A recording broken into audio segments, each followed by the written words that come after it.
It is Thursday, February 19th. Welcome to CFTA!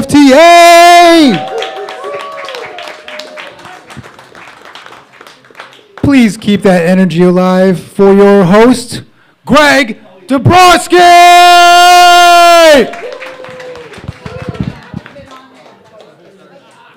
Good evening, everybody. How's everybody doing tonight? Yes, welcome to CFTA. Couple announcements before we get started. Friday, we have Black Friday comedy with your host, Yoel. Everyone knows, yes, give him a round of applause. Tickets for that are $25 or $15 online. And then Saturday, we have a dance party here. Saturday, 80s dance party, $10. I guess you come and you dance and you party. And drink. And it'll be great, too. So you got that on Saturday. All right, give a round of applause for that. Yeah. Before we get started, I think it's important to do this. We need to acknowledge that we are all on stolen land, people. So we'll take this moment for a minute of silence. That didn't work. Sorry, I'm stupid. That was a stupid. So this is open mic at the CFTA. Everyone else, yes. Everyone has signed up. Sets are 5 minutes unless told otherwise. We get to the 30th or 40th person, then we're on 3-minute sets. Keep an eye on me off stage. I'll give you the light. That means you got about 10 to 20 seconds left. So whatever you're doing, finish her up, and then off you go. If you see me going hysterically with the light, that means you've gone well over you're pulling a Larry Smith. Get the fuck out of here. Fuck you, buddy. All right. So, some of you know me, yes, some of you don't. Never met me. A little bit about me. My wife's a bit of a cunt. Yes, and my son's a fag. Well, you know, I'm married, 52, 3 kids. They hate me. Okay?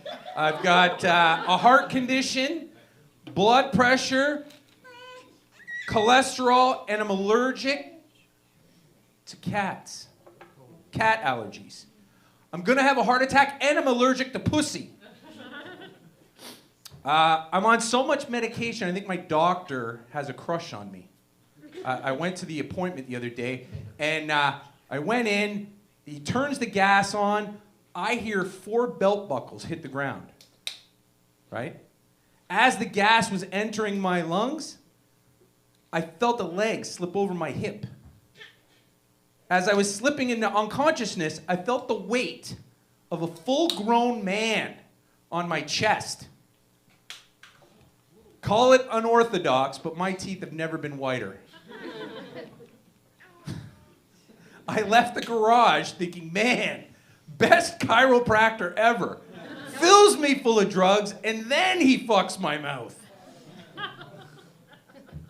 Got home, told the wife, she said, you're drunk again, go to bed. I said, shut up, fatso. If you need me, I'll be in the garage getting my teeth whitened. All right, you didn't like that? Okay. If you didn't know, I just got back from Austin and I wrote that with a friend for Kill Tony. It would have killed there. You guys suck. I can't believe it. All right. Well, how about some honesty then? Yes, I do have a bit of a... I went recently and got my cholesterol tested. You go in and the doctor, yes. And the doctor called me because I guess the score was whatever. I went in and I said, I guess the average is somewhere between 30 and 80. Like that's an average. Any idea what mine score? Anybody? 500. Close. 2,000. I scored 2,000. And I'm like, the doctor's like, we've never seen scores like that. I go, really? I go, what do I win? He says, well, heart failure, kidney failure, I go, wow, I can't fit all that in my car. Can I take a couple of those? That one's shit too. What are we doing here? I'm bailing on all of these. You ever have one of these guys, these assholes that are like health nuts, and they tell you, you have to give blood. It saves lives. You know, my cousin was like this the other day. He goes, you got to give blood. It saves lives. Driving me crazy. I go, look, I shit blood every morning. I give enough. But apparently that's not an acceptable form of donation, right? The clinic even said to me, sir, we do not accept blood with semen in it. Just none of these are just hitting, eh? You're all killing me. Did you like that joke, honey? Hey, look at the smile on your face. You're the best thing in here. Everybody else is just like, I hate that guy. He sucks. He's talking about disgustingness. All right. Well, I don't know how long I've been up here. How long has it been? 6 minutes? Yeah. Well, it's felt like a lifetime. All right. How many actual audience members we got? 2? 3? 4, 5, 6. Oh, this is great. Give him a hand, everybody. Woo! Usually I'm used to the entire audience being comics that have heard my bullshit before, and then they just, all right, Greg, get off. What do you do, sir? What's your name, first of all? Ben. Ben. All right. What do you do for a living, Ben? Security guard. Security guard, yes. Where do you secure things? St. Joe's. St. Joe's? Yeah, you look familiar. You might see me there. Is this your lady friend? No? Just friend. Is this your guy friend here? I've met him before. No? All right. Are you guys ready for the show then? All right. Sounds like you've had enough of my bullshit. All right. Your first comic. He has a show coming up where he's hosting March 7th. Please give a round of applause for your first comic, Tommo? Tommo, everybody. All right, cheers, everybody. Happy Friday Eve. Yeah. Right before Friday, right? Yeah. It's so nice to see everybody again. I was away last week. I was out celebrating my 40th birthday celebration. Yeah. I turned 40 years ago. It just took me 7 years to accept that. If we haven't met before, my name is Tomohiro. It is a Japanese name, which is perfect because I even look Japanese. You know, it's weird saying that I speak Japanese as my mother tongue because every time I say a Japanese word, I imagine my mother's tongue moving around inside my mouth. It's very comforting, actually. Japanese people, we are known for our punctuality. In fact, I am so punctual that I even came out of my mother's womb 15 minutes early. I was like, shit, everyone else is here already.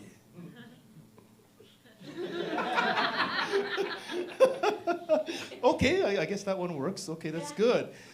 So I love sushi, and salmon is the best, right? I went to a place that had big portions, everything's so fresh. I was stuffed, but the people at the hatchery were pissed off. Okay. I love karaoke. I really do love singing. I was at a venue. I was singing the Bee Gees, Staying Alive. You know that song? Great tune. I was hitting all the notes. I was having a great time. But then they kicked me out of that funeral. Never going back there again, man. Yeah. I am a swim coach. Sometimes I coach swimming to kids in my spare time. And when I told my kids how old I was, one of the kids said, "Oh, okay, Tommo, you're 5 years younger than my mom." And I said, "Really? Are you sure?" because that's not what it said on her dating profile. Gonna have to ask her about that tonight. I got into trouble once for putting lipstick on my kids and making them swim with a duck face. I mean, they told me it was a makeup class, so I'll get a little weak laugh for that. That's good. Let's see. Let's move on. So yeah, I work with a lot of young people in swimming, and some of them are like Gen Zs. So, you know, am I upset that they always use memes that I don't understand? 6, 7. I like to use a white noise machine at home because I have some neighbors that can be noisy at times. But the one I have is quite basic. It's just a man's voice yelling, "Shut the fuck up," over and over again. Works pretty well. I was watching a free movie on my TV today, and I'm kind of pissed because it was a waste of time, you know, just 2 hours of this purple, weird cityscape with references to shows I didn't even care about. Somebody got the joke already. So yes, don't make the same mistake that I did. Do not watch Roku City. Question for everybody. Do you get a lot of like scam text messages on your phone? Yeah? I just wanted to share a few that I have with you if I have time. So here's one that I got recently. It says, "Hi, we reviewed your profile for a remote job. $1,200 a week, no experience required. Text yes to learn more." So I decided to reply to this text. "Hi, I already have a remote job. I make $1,200 a day doing OnlyFans. Visit my page to learn more." Okay, one more minute. Cool, cool. Here's another one that I liked. It says, "Hi, it's your grandson," right? One of those grandson ones. "I got into a car accident and I need money for the hospital. Please send $500. So I replied, I said, "Hi, grandson. I'm sorry I ran you over. I need $500 to fix my bumper. Please send ASAP." And then yesterday, this was a quick one. It says, "Hi, can I have a quick second of your time?" And I replied, I said, "Sorry, I can't right now because I'm watching Roku City." Thank you very much, everybody. All right, give it up for Tommo, everybody. Yes. All right, that was new. All right, are you ready for your next comic? This next person is first time, second? First and a half time. We were first introduced to her whole family at the Judge. This adorable little one.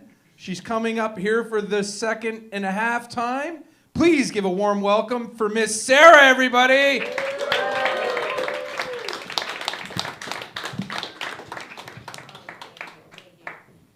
Hello, thank you. Hello. Hi. So I got into an altercation with an old hag at Winners recently. And it wasn't my mother-in-law this time, so that was really, really nice and exciting. But anyway, a bit of context. I was out shopping with my sweet bébé, and we joined the mindless horde of white people shopping for absolutely nothing at Winners. And yeah, I saw this old hag. I saw her from across the way.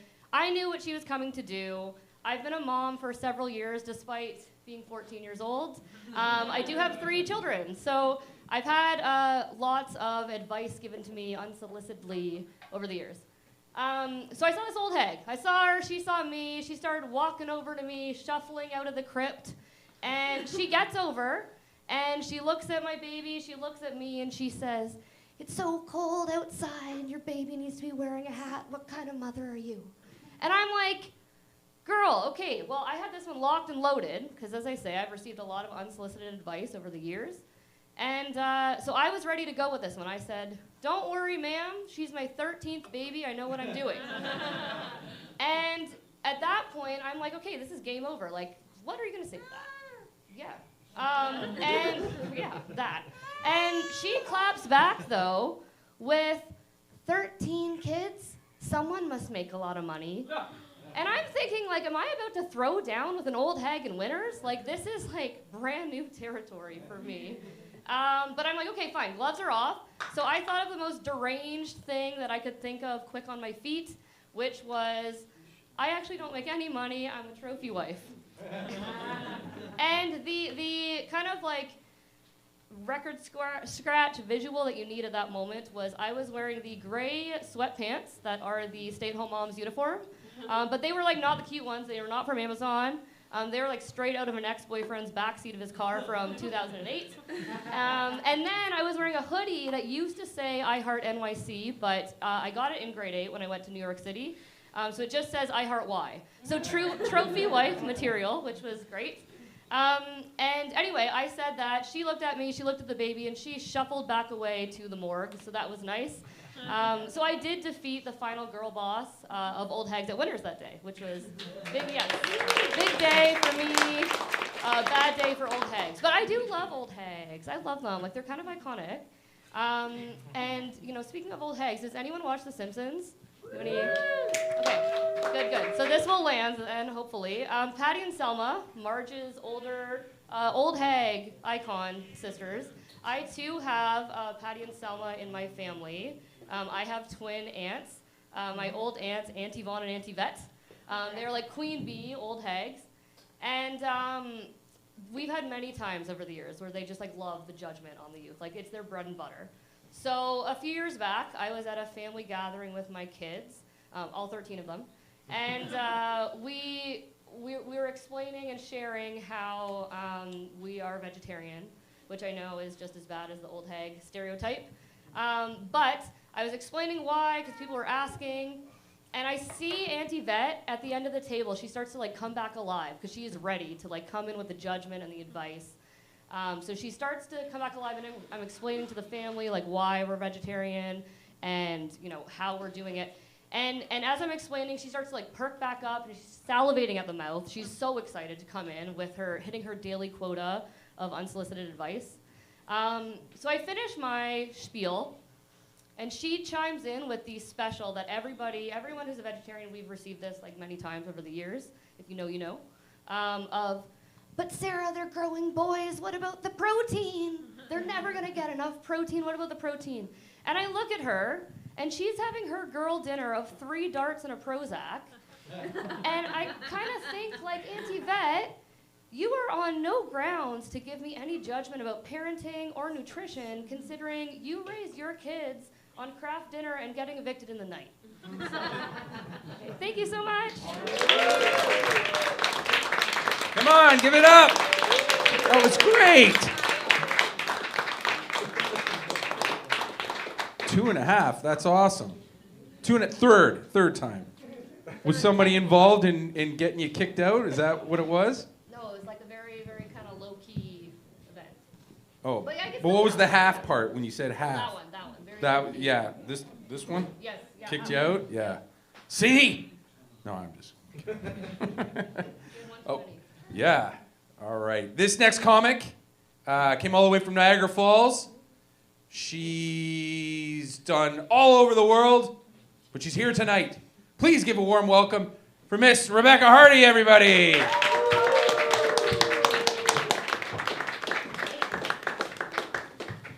Hey, you sexy people. Thank you for coming. I appreciate it. Sarah, that was awesome. Lipstick on the lips, that's the thing, I think, for swimming. Whatever. I'm single, finally. 17 years of hell, and I finally got him to go. It's not easy to get rid of a tenant. Or whatever you call it, with somebody you make babies with and they won't fucking leave. Kirk, I mean, that's his name, that's what I call him. Friggin'. Yeah, so I kind of leaned into the single thing, and I've been on like 50 dates in a year. Yeah, I'm getting good at it. I mean, I like performing, but I'm a little sick of performing in my real life. You know what I mean? A little bit sick of it. Like, so this 20-year-old shows up at my house in his fucking pickup truck, okay? It's like a beautiful pickup truck, and he's got all his winter fishing gear in the trunk. And he steps out in his cowboy boots, and I'm like, holy fuck. Get in here. Epic. That was a year ago. Andrew's still my friend. But yeah, no, I think the hardest part about dating and like being a woman right now is like, I'm constantly sexualized immediately by everybody. I don't know why. Like, it escalates so quickly too. It's like the first message is, hey, beautiful. And I'm like, yeah, I'm beautiful. Okay, great. And then it's like, what are you into? And like, do you have any pics? Do you have any videos? And I'm like, oh, fuck, dude. Seriously, like the hottest thing for me right now is respect. Like, fucking convince me that you think you have no chance with me. And I will fuck you so good. Like, you have no, you know what I mean? But like, what am I into? Like, fucking respect. I'm into respect. And like, asking me all history, right? I have 2 kids too. You can't put them back. They're yours for good. Yeah. So asking me about my sexual history, like that's not okay. Like, you know what I mean? Like, that's not flirting. That's fucking none of your fucking business. Or like, they're asking me stupid questions about sex, and I'm like, if you want me to sext you, like, pay me. That's not fucking foreplay or flirting. That's freelance. Like, what the fuck? Anyway, I've got better boundaries now. Now I'm just like, fuck me like you love me and leave. That's it. I'm trying to have better boundaries. Yeah, I have never really had great boundaries. This is why I ended up in a shitty relationship for so long. With kids that bully me and 17 pets. Like, I'm not very good at saying no. The thing is, like, I'm raising a 15-year-old daughter who doesn't put up with anybody's bullshit, which is amazing. But like, she just kicked a hole in the principal's office door at school because some girl was trying to beat her up, and then they put that girl in the office, and she was like, let me at her! And my daughter's only like 106 pounds, soaking wet, so I was like in the office being like, oh, honey, you know, we should really use our words. And she's like, I did, they were just fucking loud. And I'm like, secretly, I'm like, that's my girl. That's my girl. So, you know, being single, like, is anybody else single? Because, like, you're pretty cute. Like, I feel like you guys are together because you're both maintaining that baby. Yeah. Can you imagine if you tried to put them back in? Like, they come out head first, but like, so to put first back, can you imagine? Oh my God, that's a terrible visual, I'm sorry. Well, I'm available, I'll be at the door. If you're interested. Do you like my belt? Yeah. I made this. I found a rock, and then it took me probably 6 months to find the right glue. Just stick it on the belt buckle. Oh man, there were like 3 dates I went on where the belt buckle fell off mid-beer, and I was like, oh, maybe I should drink less beer.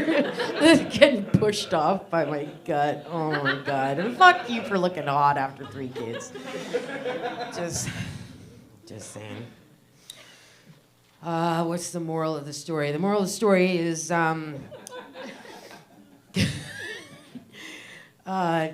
just fuck me like you love me and leave. Okay. Thank you very much. Nice to meet you. Thanks for having me, Greg. Come on, keep it going for Rebecca Hardy, everybody. Yes, all the way from Niagara Falls. She said a lot of bad words, didn't she? Eh? Yeah. Look at her clapping. All right, we got a lot of comics going, so I'm not going to give you any of my old jokes.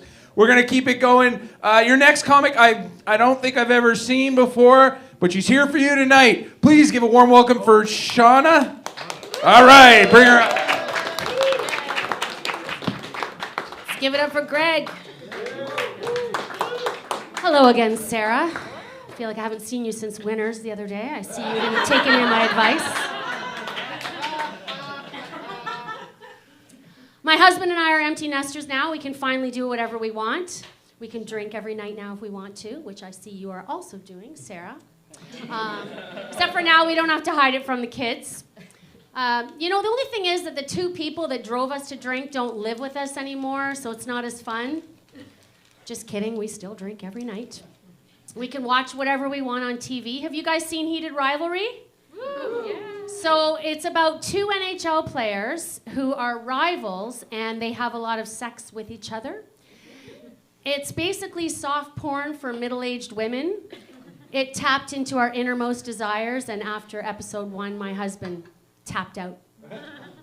I learned a lot watching that show. I didn't know this, but when two men have sex with each other, they can do it in more than just the one position that we're all thinking about right now at the same time. Yeah, they can do it in all the positions, even missionary. Speaking of heated rivalry, I had 1 week of bliss when my son went off to university, my youngest, and then I got my first hot flash. It came like a thief in the night, trying to steal my youth. I got a sweaty neck, I got a sweaty head, I tore off my shirt, I had a river of sweat running between my tits. Menopause has lowered my tolerance for many, many things, like my husband. We sleep in separate bedrooms now. We still have sex, I just can't stand the sound of him breathing. I feel like I'm losing my mind. It's like I'm going through puberty all over again, except for when you go through puberty, it's like, I wonder if he likes me. And when you're going through menopause, it's like, if he blinks one more time, he's fucking dead. Before, when he would lose his keys or his wallet, I would say things to him like, oh, honey, you'd lose your head if it wasn't attached, or let's retrace your steps. And now when he loses something, I get so triggered and I say things like, I hate you. You're ruining my life. I want a divorce. Menopause has also lowered my tolerance for alcohol. 2 glasses of wine and I black out. I say and do the most inappropriate things. Recently at a dinner party, I told my friend I wanted to have sex with her husband. It was so awkward the next morning when I woke up in their bed. I'm sorry. I don't want to have sex with your husband. I don't even want to have sex with my own husband. You should have sex with my husband. Menopause has just lowered my tolerance for people in general. I finally had to go to therapy to see if there was something wrong with me, but my therapist said, nah, you're fine. They're just a bunch of cunts. My therapist is ChatGPT. Yeah, I had C-sections with both of my kids. I'm the only one in my friend group who can sneeze without crossing her legs. Yes. This is what I said to my daughter before she went to university. Sweetheart, trust no one. You could get roofied or raped, or even worse, you could end up with a boyfriend who's poor. And this is what I said to my son. Buddy, you're a white man. Nobody likes you anymore. Go get him. My son's into online gambling. Have you guys heard of FanDuel? Yeah. He goes, Mom, don't worry, the first bet's free. I said, yeah, buddy, that's how cocaine works. My daughter and I are very, very close. We talk every day. My son, I don't know, the only time I ever hear from him is when he wants me to pay off his gambling debts. And I'm not trying to say that having kids ruined my life, but it ruined a lot of my days. Life isn't fair. When men get older, they get better looking, and women turn into dried fruit. Yeah. My husband's looking more like John Hamm, and I'm looking more like Kevin Bacon. Wait, that's a bit harsh. I look more like Jennifer Aniston, without the nose job, and the personal assistant, and the personal styler, and the personal trainer, and the personal chef, and the personal line of credit. I look like Jennifer Aniston if Jennifer Aniston looked like me, an exhausted middle-aged woman with 2 kids and a mortgage, but we both still had good hair. The other day when I was blow-drying my hair, I grabbed a mirror to look at the back of my head, and I caught a glimpse of my ass, and I thought, what the hell is my mother's ass doing back there? What happened to my tight little ass? Oh, that's right, my daughter has it now. Anyways, you guys have been great. Thank you so much. CFTA forever. Come on, keep it going. That was great. Yes. Girl power, killing it. My wife loved the menopause joke. That was great. She loved the part where, I hate you, die. All right, your next comic. He needs no introduction, but I'm going to give him one anyway. You've seen him here. You've seen him all over Hamilton. Please give a warm welcome, Mr. John Hugh, everybody.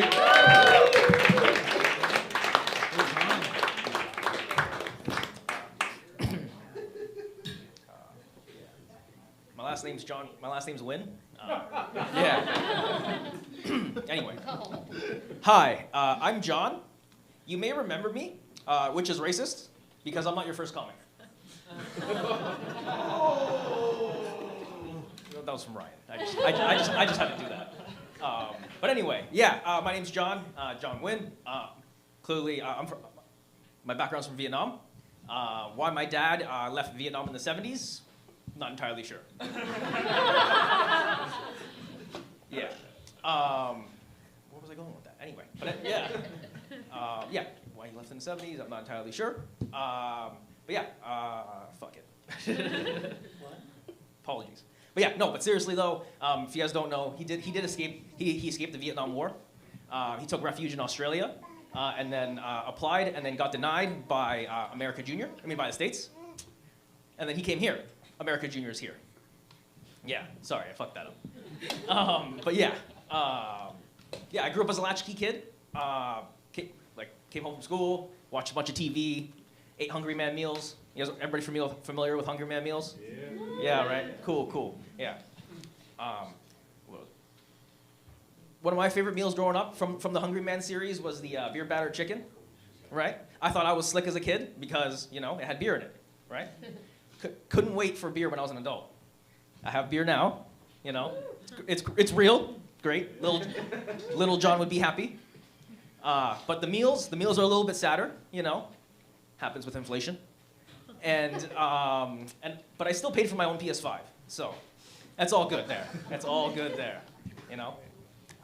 I live in a multi-generational family, literally every single member of my family lives with me, I got my sister, I got my brother, I got my dad, I got my mom. I got 2 grandmothers, a grandfather, 2 uncles, a cousin, and an aunt. That's not really a home. That's a group chat with plumbing. Yeah. And when you come home, especially if I come home from work, I would like for things to be efficient. I'd like to shower right away, not sit at home, marinate my own filth and waiting for my own turn, like I'm waiting at a walk-in clinic or something. But yeah, I'm so Chinese that there's so many people that I called my living room the casino. Yeah, it's a good place to practice my language skills. But seriously though, the living room is supposed to be a place where you're supposed to go sit, go relax, but instead I'm sitting there with a bunch of strangers and not having to field questions about why I'm still single. Yeah. Yeah. A little bit more about me. I used to work in the weed industry.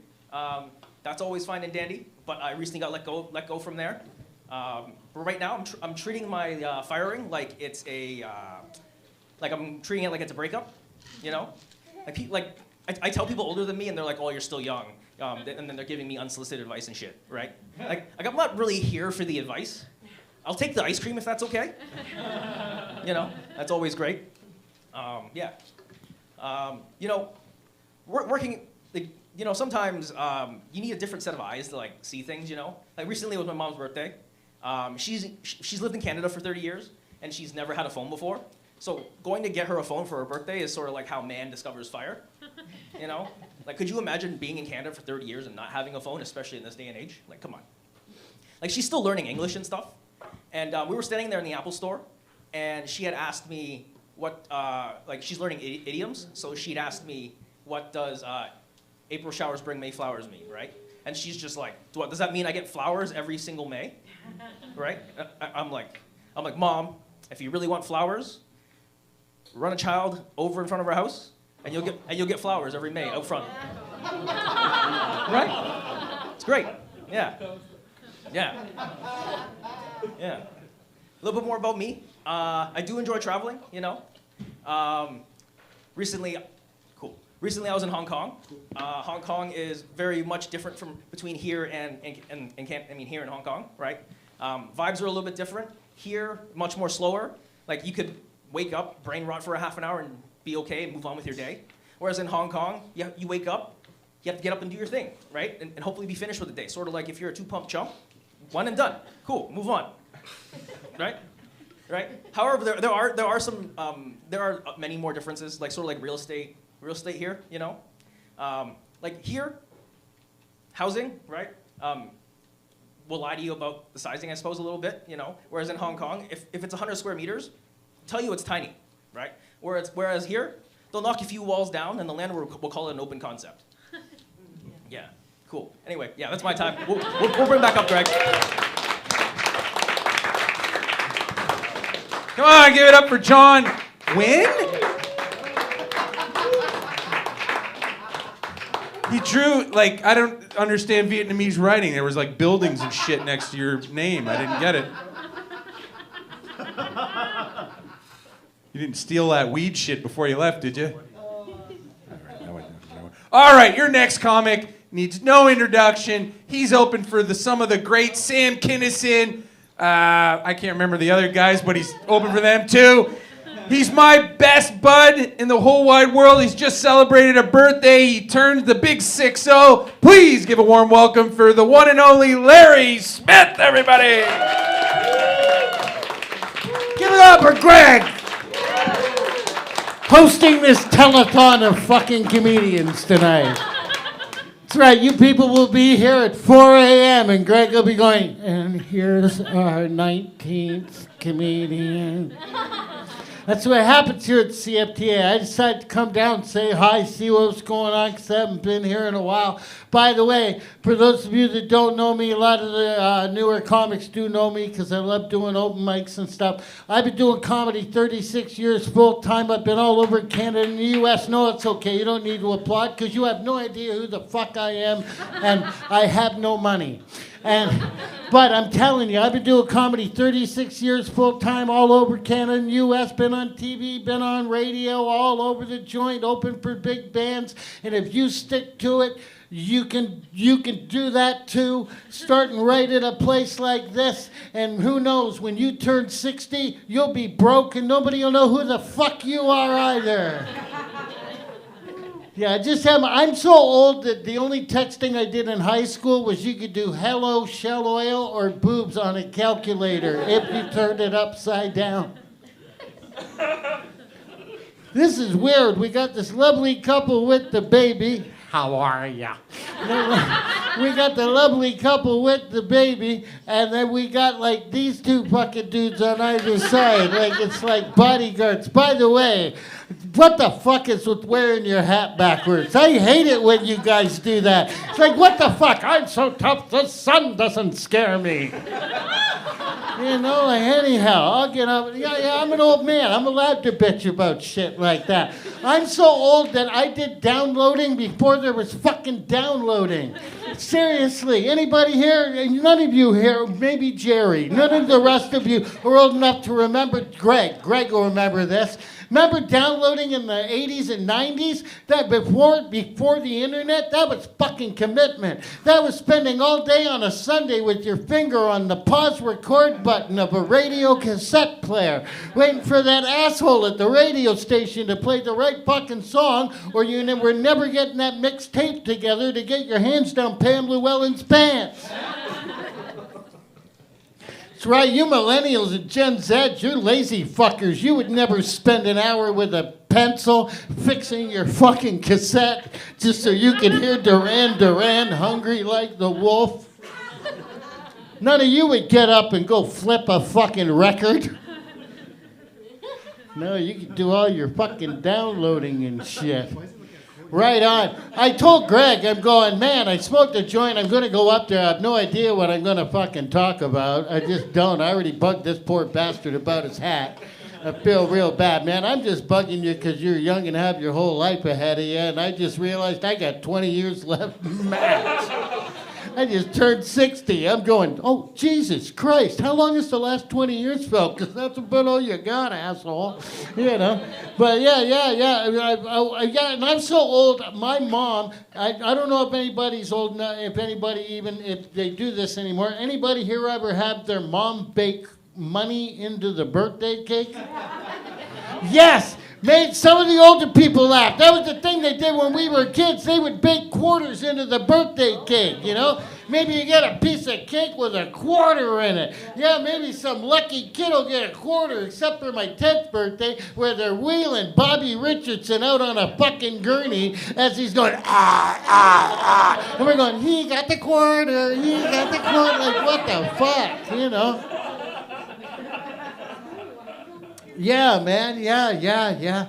Anyhow, yeah, I love it. I love that there's a baby at the show. This feels like the circle of life. You know, that's wicked. Yeah, she's been at shows at the Judge. I drew a picture for her, right? Yeah. Yes. What is her name? Hold on. Is it Chloe? It's Sloan. Sloan, exactly. Like I said, I'm a fucking psychic.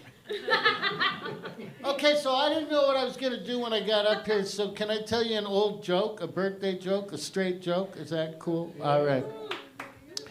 When I was a little kid, we're going to pretend the story's about me. When I was a little kid, I was out playing I was going to say in a sandbox, but my birthday's in fucking February. My mother wasn't a terrible mother. She didn't have me out in a fucking sandbox in February. I was out playing in the snow. And fuck, everybody's riveted. Either that or you're all bored and going, fuck, dude, get on with it. So I was out playing in the snow, and I saw this little girl, and she goes, hi. And I said, hi, it's my birthday. She goes, so what? And I said, so what? I'm getting a big bike for my birthday. She fucks off, runs away. She comes back. She says, I don't care. My mom said that I can have a bike for my birthday, too. I get pissed off. I run away. I come back. I go, oh, yeah? Well, I was talking to my dad. My dad said I could have a banana seat and a sissy bar and reflectors on my bike. If you don't know what a banana bar, a seat, and a sissy bar is, Google it. In 1972, that was really fucking cool. You put a fucking playing card in your spokes with a clothespin. You had a chopper, my friend. So she runs away. She comes back. She goes, I talked to my mom, and my mom said that I could have a banana seat and a sissy bar and reflectors on my bike, too. I ran off. I came back. I dropped my snow pants. I dropped my regular pants. I dropped my underwear, and I said, oh, yeah? Well, my dad said I got one of these. She fucking ran away. She came back. She fucking dropped her snow pants, dropped her little drawers, pointed at her little cookie, looked right at me and said, yeah, well, my mom said I got one of these, so I can have one of those any fucking time I want. Have a great night. Good night. Larry Smith, everybody. All right, we're going to keep this rolling. Your next comic. Again, I've never seen her before, but I'm sure she's going to do a great job for you tonight. Please give a warm welcome for Miss Carrie Fuego. Fargo, like the movie. Like the bank. Wells Fargo. Carrie Wells Fargo, everybody. Give it up.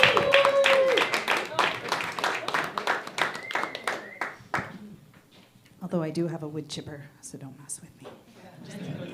So, happy kind of late New Year, Chinese New Year, everyone. We're in the year of the fire horse. Supposed to be passionate and unpredictable, kind of like all my past relationships. But I think like fire horse sounds less like an astrological sign and more like a brand of whiskey. At least it's going to be energetic and promising, unlike last year, which kind of felt like the year of the tired and depressed squirrel. So here's hoping this year's better. I love the beginning of a relationship because it's very romantic. Nobody farts. everyone's just walking around, holding it in like a weird silent standoff. Like, who's going to slip up first? And it's always the guy, because girls don't fart. And we also don't poop. And we don't smell doing any of the things that we don't do.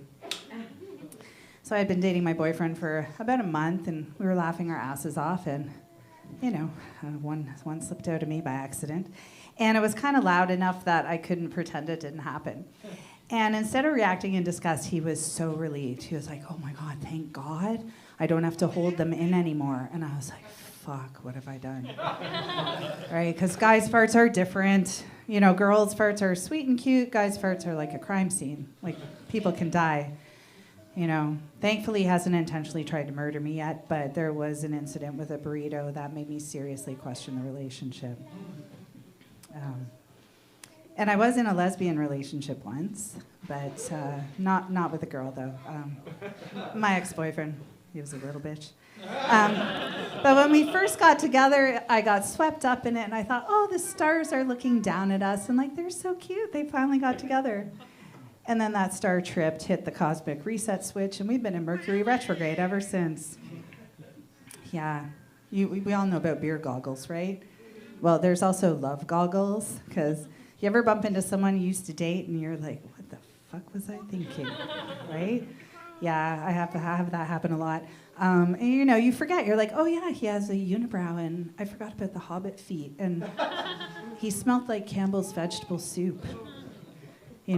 And then the worst part is the nausea hits, because I start to remember that I put some of his parts in my mouth. There's no amount of mouthwash in the world that can get rid of that trauma. All I wanted was to feel warm inside, to meet someone who was like coffee, dark, mysterious, hot. Someone who would make me feel like when I woke up in the morning, like I could rule the world. And if I got too much of them, I'd have the jitters a little and some heart palpitations, but that's okay. Instead, I was meeting people that were more like chamomile tea, promising in the beginning, and then I'd just fall asleep on the couch. I was in a pottery program when I was in my 20s, and a couple years ago, I reconnected to one of my old classmates who's a professional potter, and I was getting back into it. So I'm like, this is so cool. I'm super excited. We're texting. We're planning to meet for coffee. And we're signing off, and then he sends me a picture, and I'm like, yeah, this was not for me. So I texted him, I'm like, listen, you sent me a photo, it's obviously not for me. He's like, yeah, it's for you. I was like, okay, well, I can't meet you for coffee now, because you just ruined it with your dick. And, I don't know what this is with the dick pics, but I have the perfect response for them now. I just sent an asshole pic. Okay, but not of my asshole, I'm not a creep. Instead, I send a zoomed-in cat asshole and leave it up to them to figure out what all that extra fur is about. I do have some good relationship advice for those who are single. Find someone that looks at you in such a way that you know deep in the core of your being that they want to chew the elastic out of your underpants. Because anything less than that, they're not the one. Just keep moving on. My current boyfriend's a glass blower. And everyone thinks, oh, that's so cool, until I tell them that his job consists of him putting his pool in and out of a glory hole all day long, and everyone else gets to blow on it except for me. And this is some advice for the parents of the little ones. My kids are older now, but when they were little, don't ever let them go in a ball crawl or a ball pit. They're the dirtiest things in the world, like poo, vomit over here, 2 seconds on the other side. Yeah, I used to actually work at Chuck E. Cheese. That's a story for another day. That's too much trauma for tonight. But I wouldn't let my kids go in a ball crawl ever, except for the one at IKEA, because the Swedish know how to keep their balls clean. Thanks, everyone.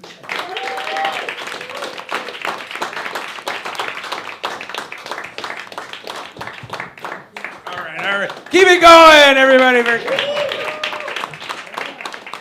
Fargo. Wells. Did I get that right? I screwed it up. All right. Just a quick reminder, guys. If I give you the light, that just means you got a minute left. Unless you're Larry. Then you're probably 3 to 4 minutes over time. But that's okay. He's been around quite some time doing this job. All right, you guys ready for your next comic? Yes, having fun so far? All right. Burton Cummings got nothing on this guy. Please give a warm welcome to Trevor, everybody.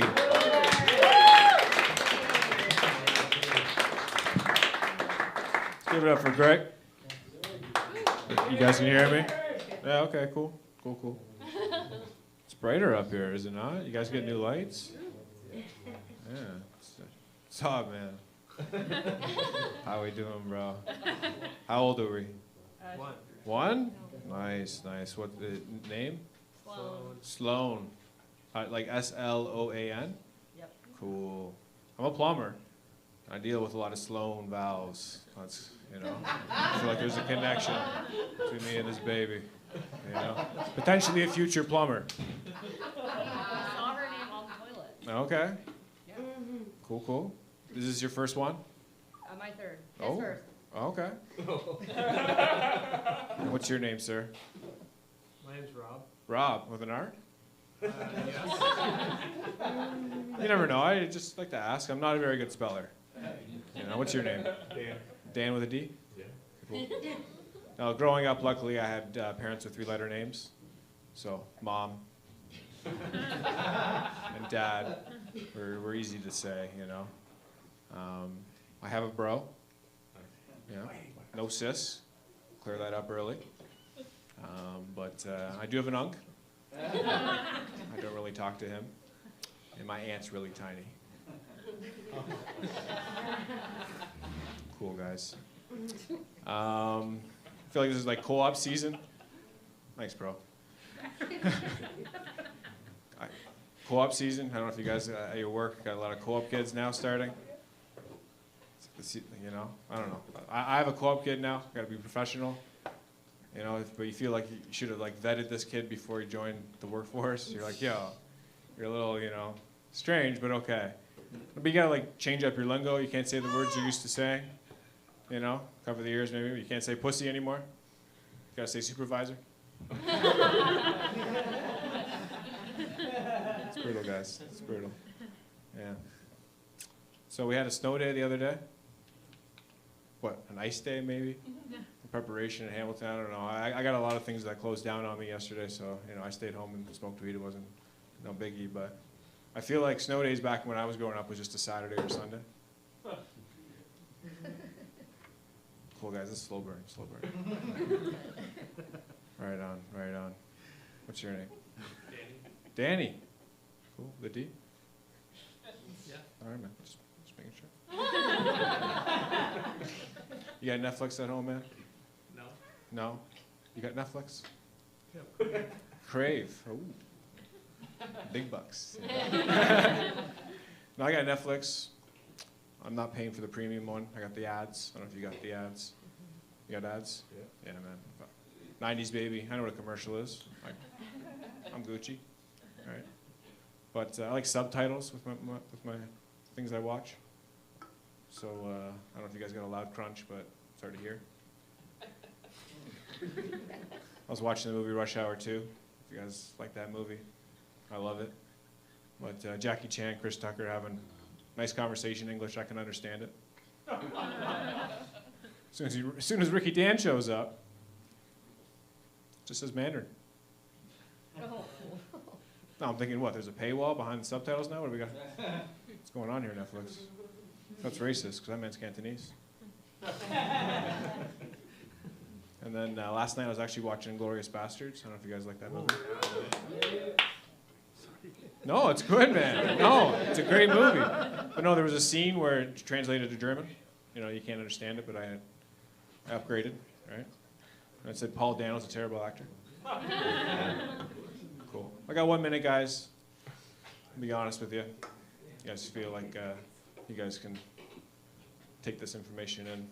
At 15 years old, I found out that my best friend was fucking my dad. Yeah. Sorry. Yeah. Yeah. So I sat down with my mom and I was like, whoa. First to the tooth fairy. What's going on here? Now you're a dad fucker. It's not as funny as a motherfucker, but it's cool, guys. You guys have been wonderful. Trevor, we're gonna bring up Greg.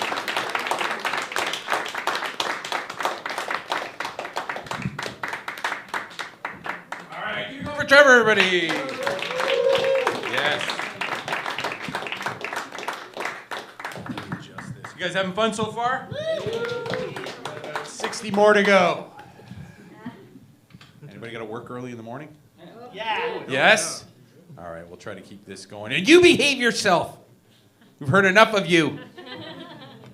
You're adorable little cookie biter. All right. Enough creepiness. Your next comic needs no introduction from some of you, but I'll give it to him anyway. He hosts a show at Henry's Barber Shop. Oh, really? He doesn't? No, it's happy it's him. What's going on right now?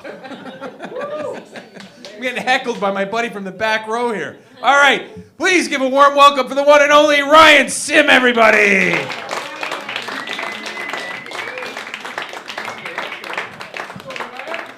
Guys, give it up for Greg and give it up for Trevor. Trevor, you look like Mario and Luigi had a baby, but you kept it in, the industry. It's because he's a plumber. All right. It's so happy to be here. I'm hungover, and at 40 and saying you're hungover, it's weird. When you're 20 and you're hungover, I was like, cool. When you're 40 and hungover, they're like, where are your kids? You know what I mean? But I went to Nine Inch Nails. Anyone go? No? It was so much fun, but I've never been to a concert high at 40. I was like, does it have to be so loud? Like, what's going on? And now I'm getting hungover. When you're hungover and you're 40, you do weird stuff. Like, you still text people, you still do stuff, but it's regretful. I was like, oh, man, I signed up for a meeting with my accountant to do taxes? Fuck. By the way, taxes are due. Hi. At 1, has Sloan said anything yet? Only dada. Only dada. Okay, cool. They say that kids at that age, if they hear a word 300 times, that'll be their first word. So fuck. No, I just...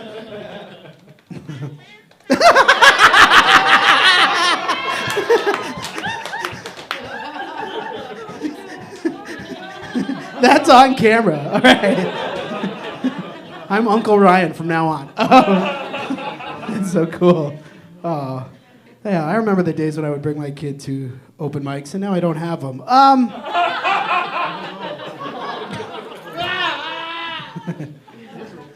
No, I am. I'm celebrating something. I'm not only 40. I'm divorced now. Yay!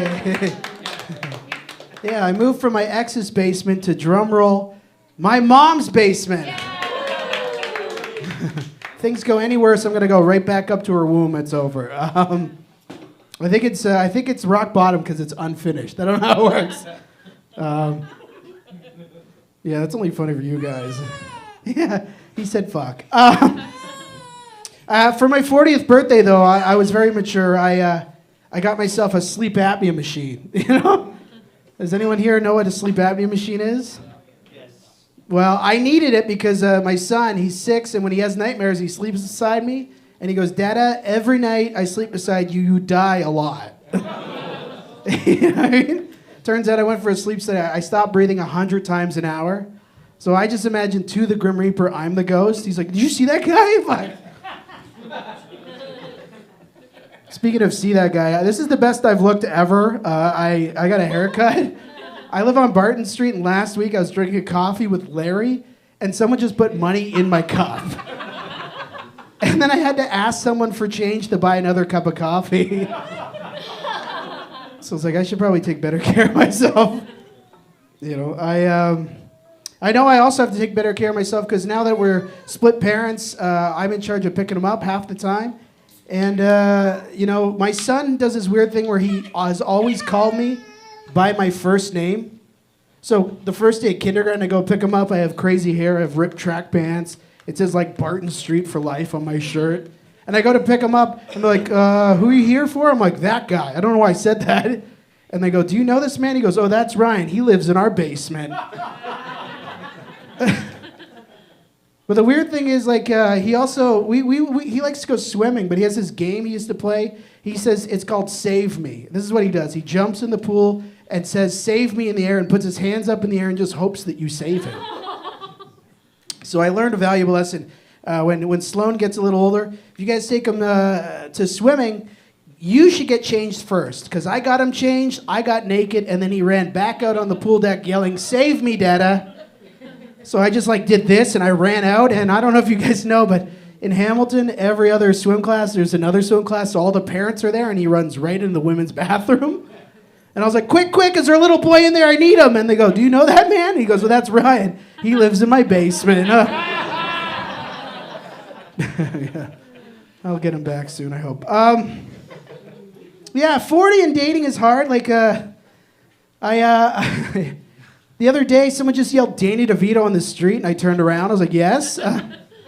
So it's hard, but I am dating, and anybody younger than me, they're all into the ass stuff, and I'm new to it. I'll be honest, I just tried anal sex for the first time ever, yeah. And my buddy Mike Payne goes, "How did she like it?" I was like, "She? I don't think I did this right." But we actually got one of those sex toys where you can control it on your phone anywhere. Oh, hang on, she's calling. Oh, okay. All right, that's my time. Okay. All right, give it up for Ryan Sim, everybody. We're going to be putting a little collection together for that guy a little later. You know, help him get home, maybe decorate that basement apartment. All right, yeah, I know. Yeah. All right, your next comic. I've never seen her. I hear lots of good things about her. She's really funny. She's here tonight. She's wearing a nice sweater. Please give a warm welcome to Angela, everybody. Oh, hey guys, how's it going? Yeah, my name is Angela Pius. Is anybody here poor? Yeah. Okay, yes, okay, amazing. Yeah, that makes me feel pretty good about myself. I grew up really, really poor. I'm still poor. But I grew up really poor on a small farm in the middle of nowhere. Just a small, disgusting farm. Like, I'm pretty sure my first word was owl pellet. Yeah. And when I say poor, I mean poor. Like, I once fought a dog for a sunflower seed. Yeah. And we were really poor. Like, I distinctly remember as a kid, I remember playing with piles and piles of cigarette ashes. Like, they were toys. Like, because, like, we didn't actually have toys, you know? We did have lots of cigarettes, though. Yeah. Lots of cigarettes lying around. The cupboards were empty, with just packs of cigarettes all over the place. Cigarettes were a priority in the house. My mom was a teacher, and she was miserable, so you can imagine she fucking smoked. Yeah. And what she would do, since we didn't have a lot of money, my mom would send me and my sister, we were like 7 years old, to walk 2 kilometers to the only convenience store around. And so, yeah, we were 7 years old. And the convenience store was called Howie's. And it was called Howie's because it was owned by a guy named Howie. Yeah, that was his whole branding. It's like, fuck it, it's Howie's, I don't know. So we would walk 2 kilometers, we're 7 years old, and I swear to God, we would walk into the store, and we'd be like, "Hey, Howie, my mom says she wants 2 packs of Demore Light King cigarettes, and she'll pay you on Friday because it's payday." And like, can you fucking imagine? Like, and Howie would just like grumble and like hand over the cigarettes. And we're like, can you fucking imagine like 2 7-year-olds on credit for cigarettes? Like, as a mom nowadays, like, let me tell you, that shit doesn't fucking happen anymore, okay? Like, that, they don't let you do that stuff. Where am I going with this? Sorry. Yes, they don't let you do that shit anymore. Yeah, okay, hang on, give me 1 sec. Oh, but also, Mom, like, what the fuck? Like, how could you embarrass your children like that? Like, not only did you embarrass your kids, but you absolutely ruined Howie. like, we're just 2 feral children walking into the store and just slowly bankrupting you for cigarettes. So we always had money for cigarettes, and we also, since we were a farm, we also always had money for the farm animals. The farm animals came first, which sounds really sweet when I say it out loud, but I also remember eating cat food. So, yeah. Like dog biscuits, dog food. You know those milk bones? Yeah, like those are pretty much cookies if you close your eyes and think of England. Like, they're not bad. Horse oats, though, delicious, guys, okay? Like, they're delicious, okay? Yeah, like chef's kiss. Like, they're hearty, they're sweet, they smell like molasses. Okay, if you guys haven't tried horse oats, you clearly weren't as poor as my family, okay? You're missing out. For my main source of nutrients was I would lick a lot of salt blocks. Yeah. For hydration, I would drink ditch water. Yeah, don't worry, it's direct runoff from a cemetery across the street. So, yeah, you know, it's minerally. But to be honest, all of that was better than my mom's fucking cooking.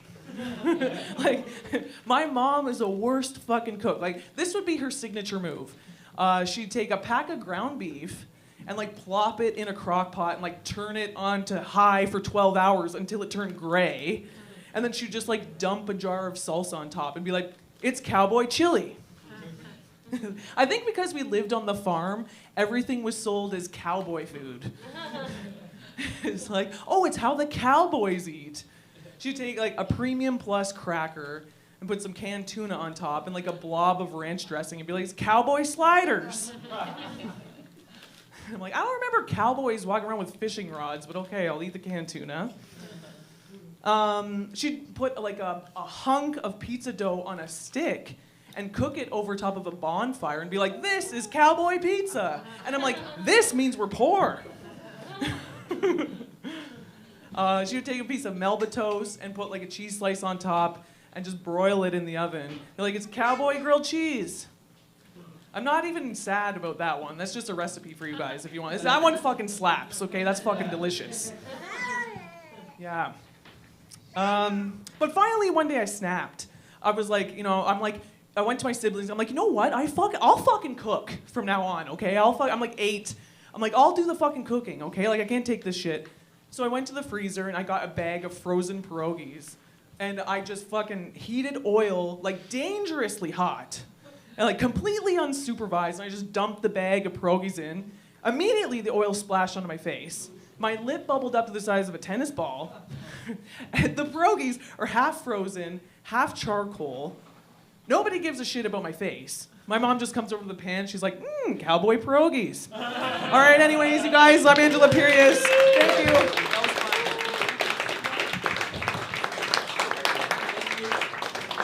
Give it up. Keep it going. All right. We got about 8 more on the 5-minute set. And then we got 5 or 6 more comics on the 3-minute sets. So we'll keep it going. Remember, when you see me flashing the light, that means you got 1 minute left. So always keep an eye over to your right. To your right. All right. All right, your next comic. I met her tonight. She came all the way from Montreal. Right? Montreal. To be with us tonight and share her comedic abilities. Please give a warm welcome for Chosen, everybody.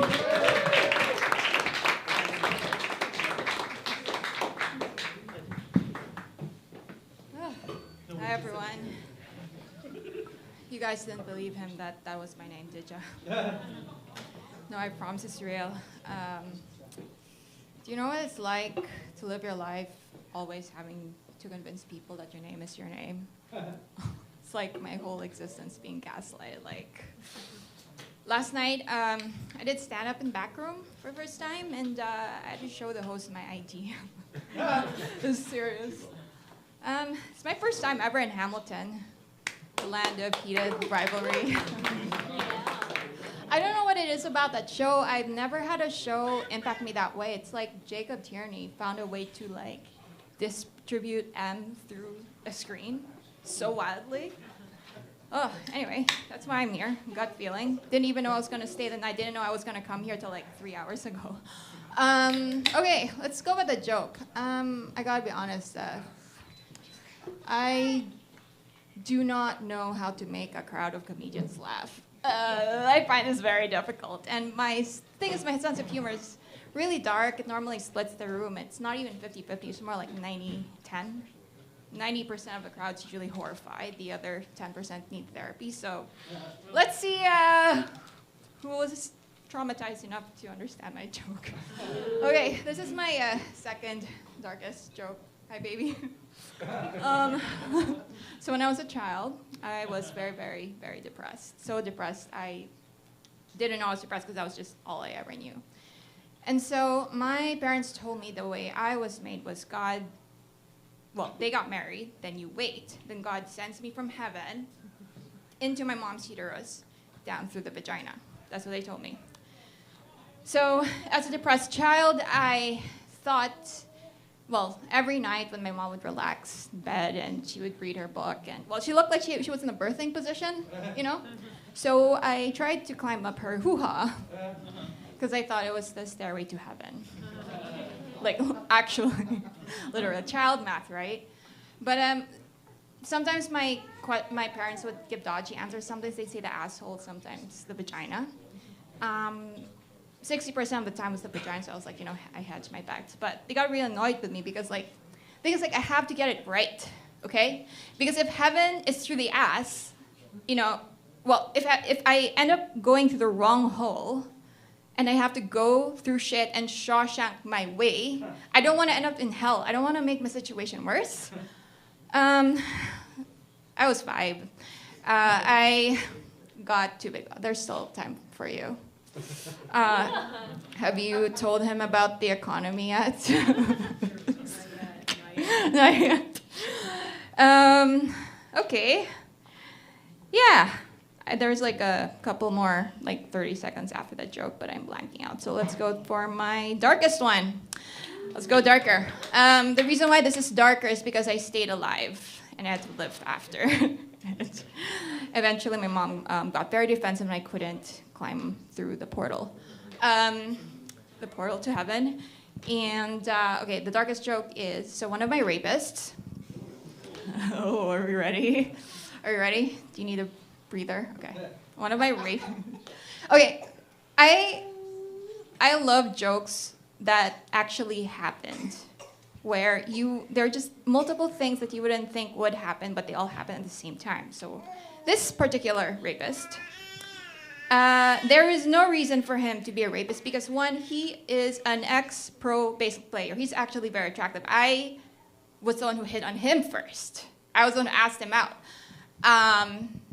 The second, now, what doesn't make sense is he's a serial rapist. Multiple women have come out, even before me. And he has chronic erectile dysfunction. So sometimes, well, okay, you obviously need therapy. So this is what happens. Okay.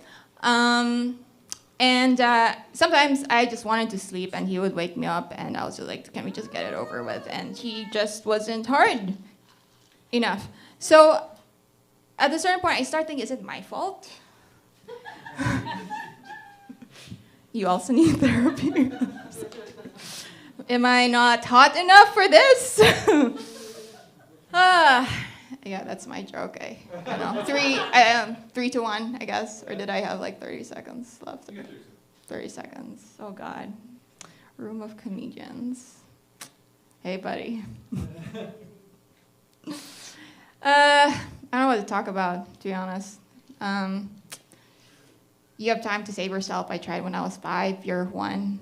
I think you might still be able to fit if you try.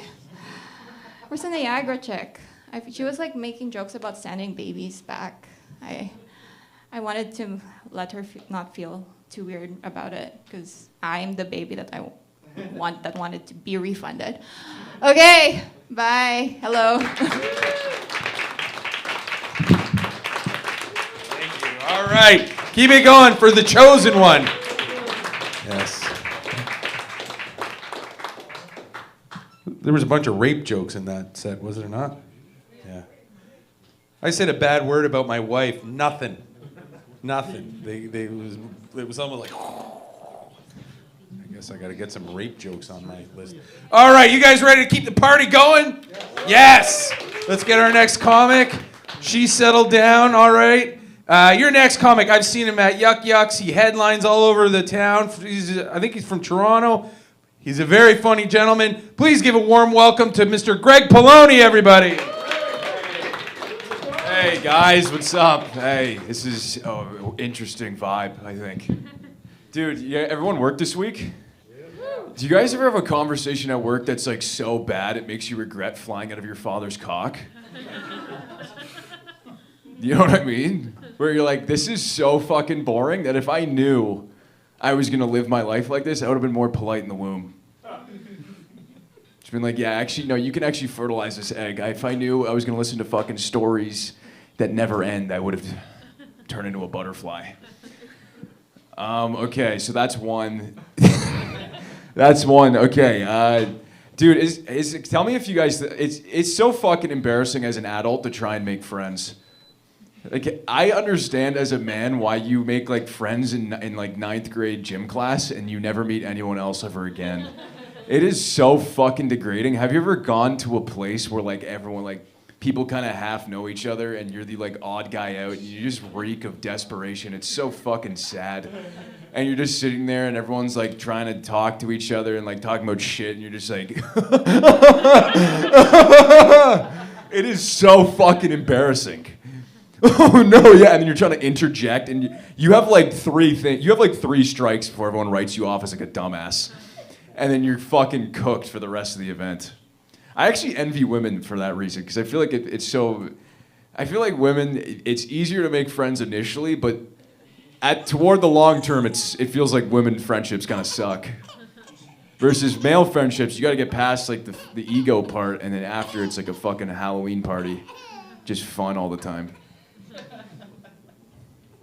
There's something there.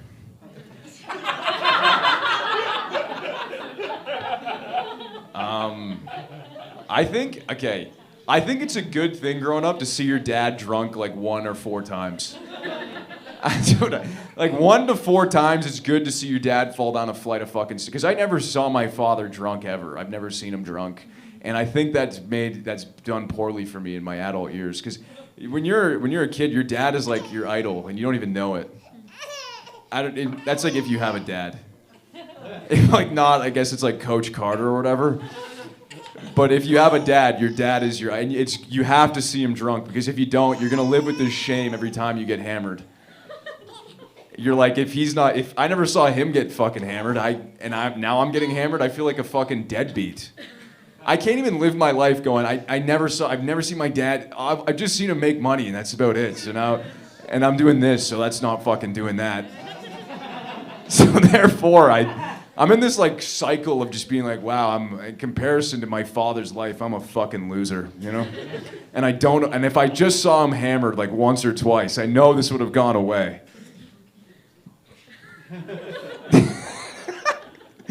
Man, you know what I also have a problem? I have a problem with, dude, I don't watch the news and I hate everyone who does. It's really everyone likes to pretend that they're really smart when they watch the news, but it's like, you're doing nothing either. Do you know what I mean? It's like, I hate when people are like, you don't know this is happening in the world. And it's like, you're not doing anything about it. You know what watching the news feels like? It feels like, you know when a stranger trauma dumps on you? And you're just like smoking a cigarette while you're fucking hammered outside of a bar, and some guy's like, I fucking lost my job. My girlfriend dumped me, and you're just like trying to turn the fuck away. Just while I'm sorry, man, that sucks, dude. I'm so fucking sorry, man. I don't have any change. I apologize. Do you want me to put a gun in my mouth? Because I don't know what to do to help. That's what watching the news feels like to me. And I don't like how people fucking, like, I don't really know where to go with this thought. It's just like something that fucking just bugs me when people watch the news and they're like, that's how they all fucking sound to me, man. How much time do I got left? 1 minute? Fuck. I thought those 3 jokes would last me about 5, but true. Sick. Is someone doing comedy out of the 2 parents? She did already. Oh, okay. I was gonna say, like, no way you're bringing a baby to an open mic. You know what I mean? That's like, might as well leave that kid at home by himself. That'd be like the equal amount of neglect. All right, we're gonna end it there.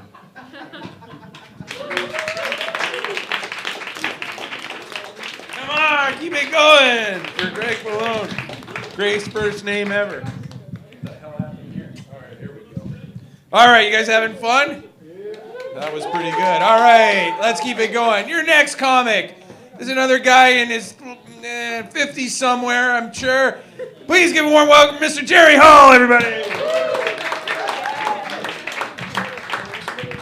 That's bullshit. I'm Greg's dad. It's a fucking sweater. So I was watching the news the other day, and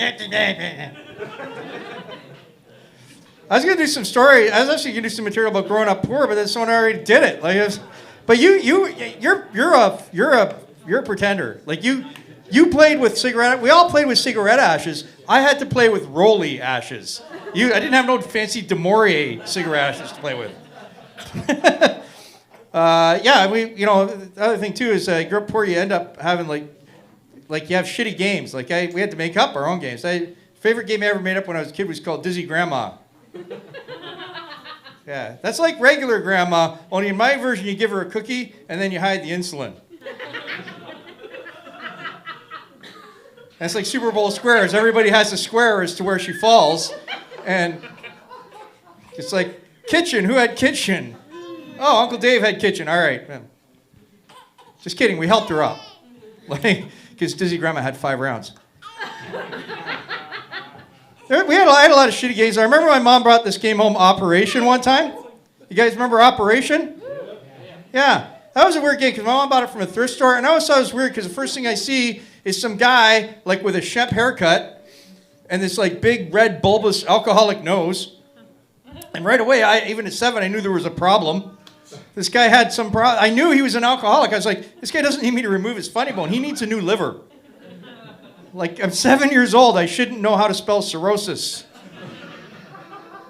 It was fucked up. And this guy, I couldn't help but notice this guy was extremely overweight. He was extremely fat. He had no penis. Does this guy even want to live?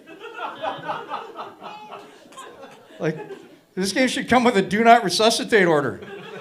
Or the maid form's already filled out. Yeah. I knew, I'm sorry if he was a relative of yours, but he's clearly a messed up dude, man.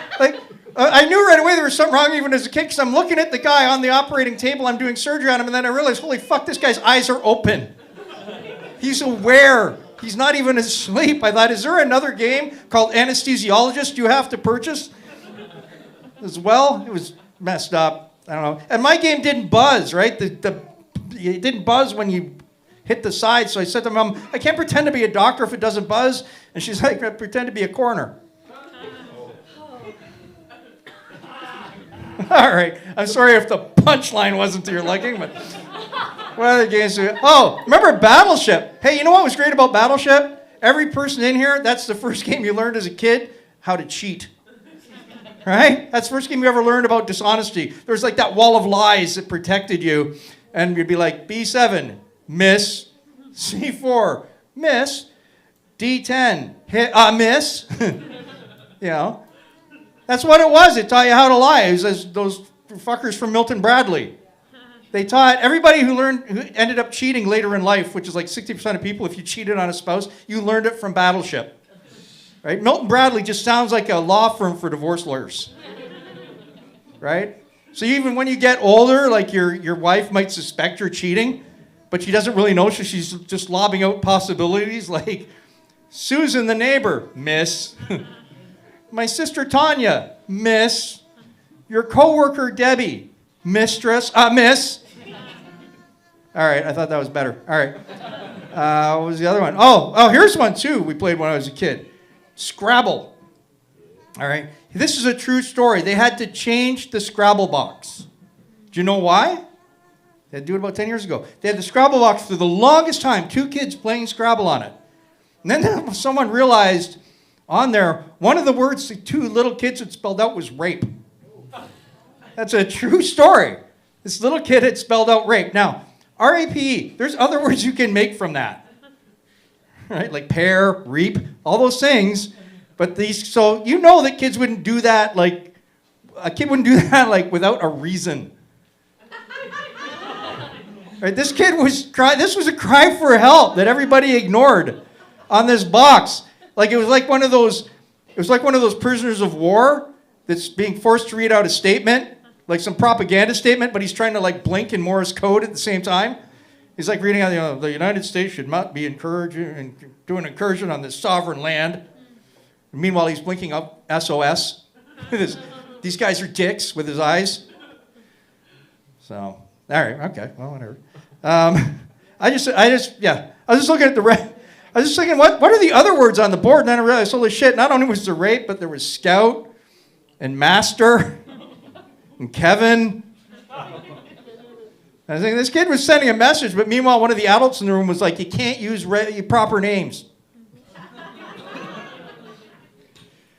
All right, what am I going to end with? Oh, yeah, okay.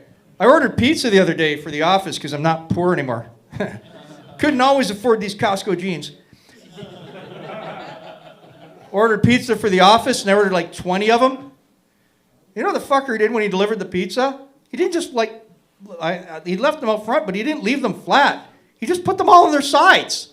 Like one beside another, beside another, beside another. I opened the door. First one knocked over, second one knocked over, third one knocked over, fourth one knocked over. Fuck, last time I ordered from Domino's. Have a good night. Come on, everybody. Jerry Hall, everybody.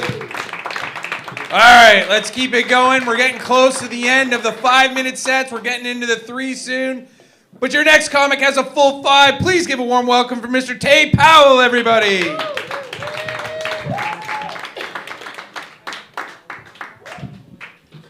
Are you guys into like Chinese New Year's at all? Yeah. Carrie, what year was it? It was this year.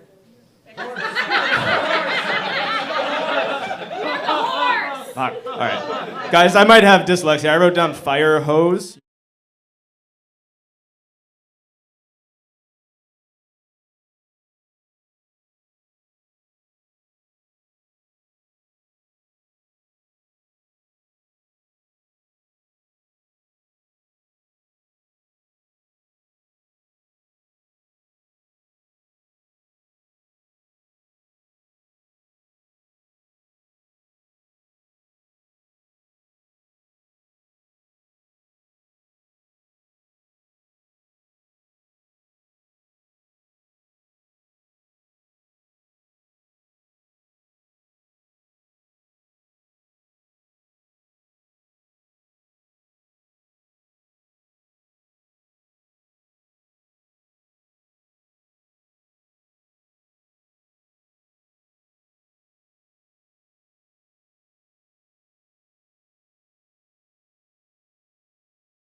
All right, your next comic. We're going to keep it going. We got 2 more left, and then we're on to the 3-minute. Please give a warm welcome for Mr. Sean, everybody. No last name. No last name. The best introduction I've gotten ever, probably. All right, so it's great. I've been doing comedy almost for 2 years now. Me and my homies were talking about it earlier. It's crazy. 2 years coming to CFTA, other open mics. So give it up for CFTA. Again, I remember them being up. Thank you. I just never imagined getting heckled by a baby all night. It's crazy though. This baby's learning a lot of words tonight. I'm just glad my buddy Black Zeus wasn't here. He learned a lot of words. No? Come on, that's fucking... All right. N-word, people. Anyway. So, one more thing about tonight. Angela was earlier mentioning something about not understanding being broke and telling this to a bunch of comedians in Hamilton. I think they understand. All right. Anyway. All right, so, growing up, I got made fun of a lot. And I kind of ran out of the jokes. Like I was, like I said, I've been doing this for 2 years. I use all the jokes that I heard from people, and I started trying to come up with new ones. So I started looking on Tinder in my messages. Those are the best, roast against me. So here, let me check Tinder real quick. I got a message here for you. Why do you look like you know the medical name for roofies? When did intelligence become not attractive? All right. Well, the next girl said, I thought I told you no in high school. Like I said, she just messaged me. I didn't even message her. She went out of her way for that. Block me next time. Jesus. The next girl was like, why do you look like you're both in high school and can't be 30 yards from one? Probably because I know what roof and all means. All right, so... Yeah, I also get weird ones where I have to reply. I don't reply to them all because they're kind of mean, right? But this one I replied to because it was getting to me. It's like, why do you look like you have a body pillow that has an anime character on it? I was kind of mad because I was like, did you even look at my profile picture? Fuck. Because I have the body. Nah, you don't imagine me with a body pillow? All right, maybe I got to change that joke. This is an open mic, people. We're working on new jokes, all right? We're supposed to be. Anyway. All right. I got another new joke about, so I'm a comedian. I like accents, but not sexy ones, Italian or French or whatever people think sexy these days, I don't know. But I like funny ones. So my Mexican buddy will be chilling one time and sometimes I'm like, yeah, man. And he's like, yo, are you doing a Mexican accent there? I'm like, no.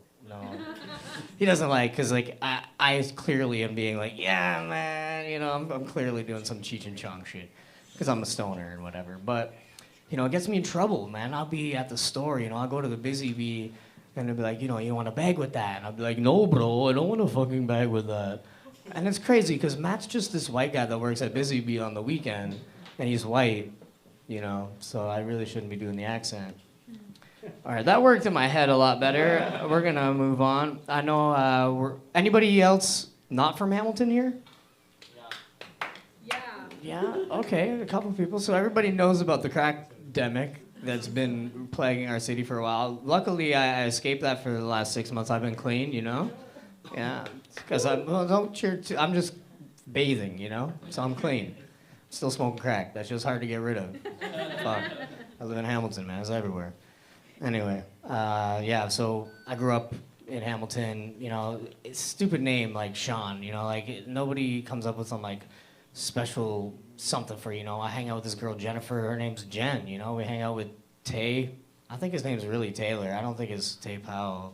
I think we just shortened that shit and couldn't remember it, With me, my homies are cool, man. When they talk to me, they're like, yo, shh. Yeah. All right. I'm actually just gonna take this last minute to say thank you to everybody for coming out tonight. Give it up for the mom here doing her thing. That is some wicked shit. Keep it up, girl. And let's give it up for your host again. What's up, Greg? Come on, give it up for Sean, everybody. All right. 2 left. 2 more. And then we've got the 3-minute, the bullet spread for everybody. You guys having fun so far? Yes, it's been a great show, yeah. There's craft beer from, what's it called again? The Join the Cult? Fake, I've had 2 of them. They're great. I might have the 3rd. Your next comic is a regular here. She's a regular at Levity. You're going to enjoy. Oh, one quick thing. Sundays, we have Laugh at the Judge, Judgment, 1-minute sets. There's a few people that have been out where you get judged, kind of like a Kill Tony thing, this Sunday. So if you can, come on out. And Henry's Barbershop coming up. Yeah. And Larry's, yeah. It's 2-minute set. 2-minute at the... All right, everybody. It's 2-minute sets at the Judge. Thank you, Larry. Everyone give a hand for Larry, 60. He's starting to get a little... We're going to have to put him away real soon. And this Monday's what? Henry's Barbershop. Henry's Barbershop, everybody. If you show up, it's a set of comics, and they might even let you can, if you know, you can kind of get your way in there. And they got alcohol and stuff too. You support them, they come back, they support us here at the CFTA, right? The CFTA, the greatest open comedic and talk and dance party on Saturday. And all right, I'm sorry, Gabby. Your next comic, she's here, she's there, she's everywhere. Please give a warm welcome for Gabby Watts, everybody.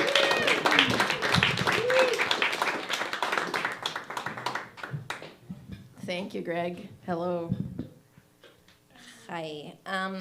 Guys, I haven't eaten cake in a long time, and I really need to take time for self-care. It's been a long time since I ate cake. Guys, cake is good. Let's cut to a joke about my favorite thing.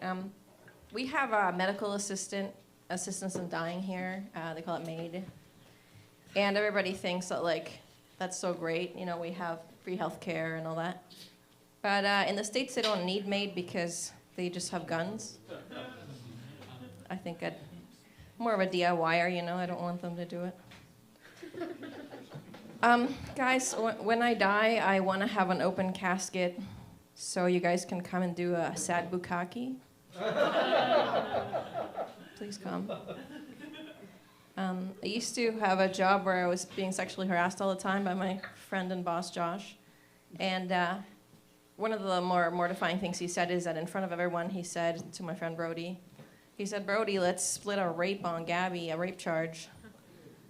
So, yeah.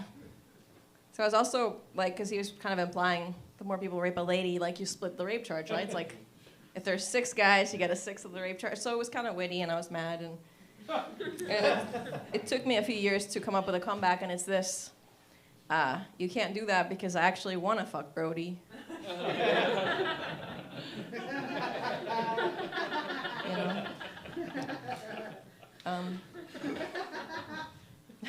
If you know where Brody is, tell him to call me. Guys, I grew up playing a lot of Monopoly, and it's given me an unhealthy obsession with owning 4 row houses. Anybody else see those houses? And I'm just like, I need to own that. Like a chunk of house. The other day I was trying to take a nap in the morning, and I realized that I had daytime insomnia. And I guess we all really have it. Like, most of us are awake all day. It's terrible, right? But with enough naps, we can beat this disease, guys. My ex-boyfriend and I used to talk a lot about whether or not we would fuck our own clone. And I said, obviously. I know how I am. I'm horny. And finally he got mad at me and he said, listen, it's not you, it's a different person. And I was like, oh yeah, shit. So then I realized I had to be probably more romantic with my clone, you know? Maybe take her out for a date, do a little flirting. Like, do you guys think it's, like, okay to fuck your own clone? I don't know. Any opinions? Yeah. Yeah. It's like, if she's me, she'll want to fuck. I don't know. I was recently thinking about if you asked my ex-boyfriend what was my greatest flaw, what he would say. And I think he would say I didn't do enough chores. And then I thought, but he never told me to do chores. why are you talking? Do you do chores, Mr. Talker? No. Anyway, so then it hit me that, like, I guess I just should have known to do the chores. He shouldn't have had to tell me.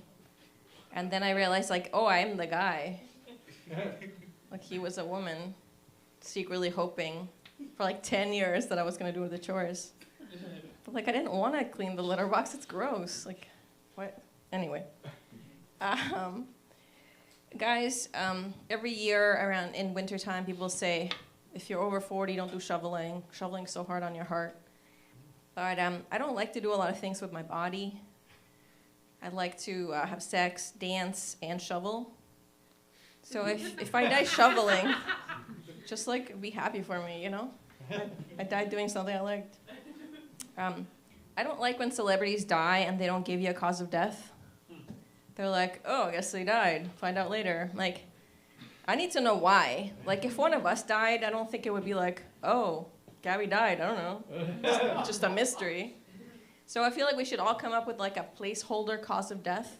Like, in case I die, just like pick shoveling, dancing, or sex. You know, that's probably okay. One last thing before I go. I've been thinking that I'm probably missing out because I've never seen the movie Jumanji.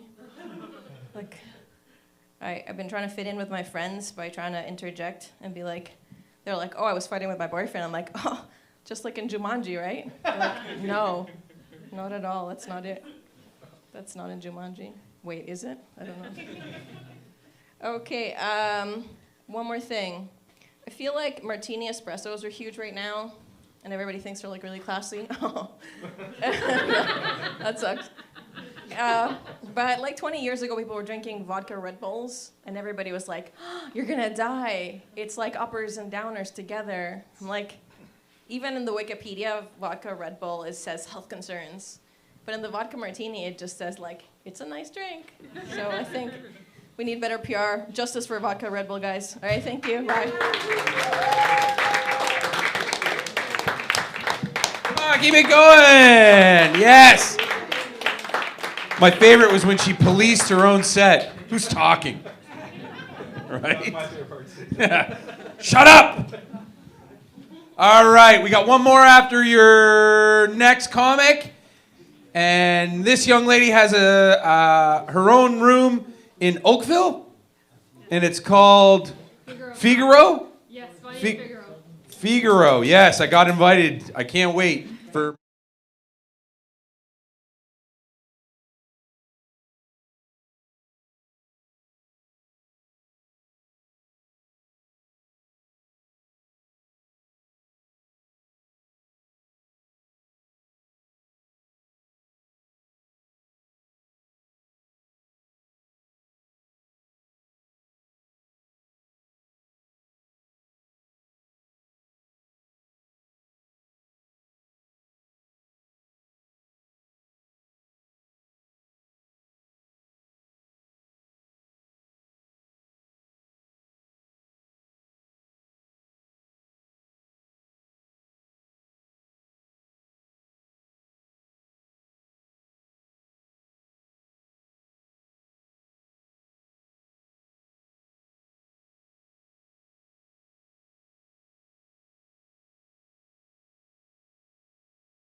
Come on, give it up. That was great. I love that last punchline. All right, this is your headliner for the evening of the 5-minute sets. Yes, he's done comedy for probably 3 months. He started it here. He's been going all over the city, and he moved to, I think he went out to Calgary or somewhere. I can't remember what he said. Calgary? Florida. Did he do comedy there? Everywhere. All right, please give a warm welcome to Mr. Dayan Wheeler, everybody.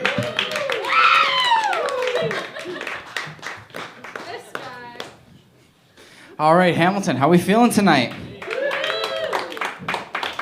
I'm gonna start with some, fuck it, crowd work. Backward hat guy, what's your name? I'm Dan. Dan? Yeah. Could you do me a favor here? Are you ready to speak for the baby? Because I don't think he can, speak. It's a she. And, oh, she. Maybe? Everyone's been calling her a he all night. It's a girl. It's just a little guy. Just a little guy. What do you want me to do? Hey, baby, what's your favorite type of pasta? Gay. I'm sorry, I love that joke. All right, I'm actually really good at impressions too. So I'm fucking sick of them. Danny, right? Yo, toss me any name in the world and I'll do a fucking spot-on impression right now. All right, Jim Carrey. Jim Carrey? All right, here's my impression of Jim Carrey driving in traffic. A lot of people have been talking about Netflix tonight, and it's funny because Netflix kind of went from rich people have it, and now everyone's embarrassed like only poor people have it. I don't know where the fuck that disconnect came. Maybe it's Prime, maybe it's Crave, but just something I noticed from tonight. Where's Greg? I want to give a big shout out to Greg. Greg was actually one of the fucking first people I met in comedy. A little bit of an embarrassing story, so we might go through it. But yeah, it was 3 months ago. It's one of maybe third person I met. And he comes up to me. He's like, "Hey, yo, you're kind of funny. See what you're doing. Veteran comedy shit." I was like, "Awesome, yo, what's up, man?" And then I got his name wrong. I was like, "Yo, thank you, James." And then he kept talking. We were talking a little bit and going on. And then I said, "All right, man." And again. Thank you, James. Fucking hammered. I kept messing it up. I felt super, super bad. I texted him the next day. I was shame over to text him the next day, and he just gets me back. He just goes, "Who the fuck is this?"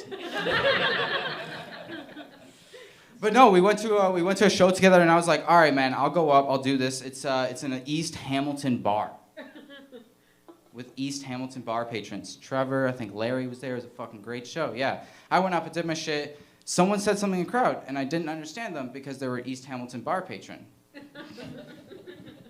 But the next guy, Trevor, goes up, and he's like, "Hey, anybody here play any instruments?" And one lady, she fucking screams out. She's like, "Oh, I play the skin flute." Goes on it, kills it, and those who don't know, skin flute, penis. But yeah, goes on, kills it. Greg comes up to after the show. He's like, "Yo, why didn't you interact with the crowd?" Interact with the crowd? I just got my dick sucked.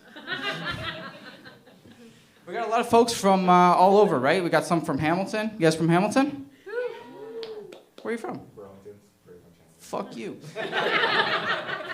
But no, I say I'm from Hamilton. You can only say pretty much. But I had 3 fucking separate things happen to me that made me a Hamiltonian. And you're going to have to listen to them. You're going to have to sit here and fucking listen to them. The first one, I'm walking down the street. I see a crack pipe. I kick it like a pebble. The second thing is, Tim Hortons originated in Hamilton. Wild. Who the fuck would start a business here? But they originated in Hamilton. And I say, yo, I'm going to go to the first ever Tim Hortons Hamilton only experience to get my fucking order wrong. Next one is for you. It's for all 3 of you. You guys are gonna perfectly understand this one. I have the underpants that has the slit in the dick, so I sleep with my dick out. I watch you sleep. But no, so I sleep with my dick out, right? So yeah, one night, it gets a little crazy, and I hear these fucking raccoons in my backyard. And Hamilton, man, we got this huge problem with raccoons. Fucking garbage everywhere, clothes everywhere. And I don't even know, they build like tents on the streets and shit, but whatever. Yeah, I hear them one night, and I say, fuck it, I've had enough of this. I'm done with this shit. So, raccoon, probably like, 3 feet big, huge. I grab my bat. I see him in the garbage downstairs. I knock on the bin. Hey, raccoon! Get out of here! Grab my bat. He starts running. There's a homeless man. I'm not sure if you guys ever hit a homeless man with a bat, but it looks a little bit something like this. Oh, man! You hit me with a bat! Oh. Why is your dick out?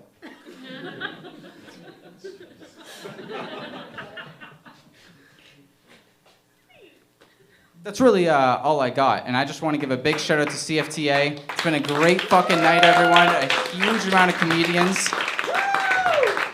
Thank you so much for being the made-up headliner, and let's bring Greg back onto the stage.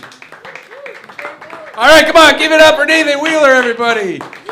Yes.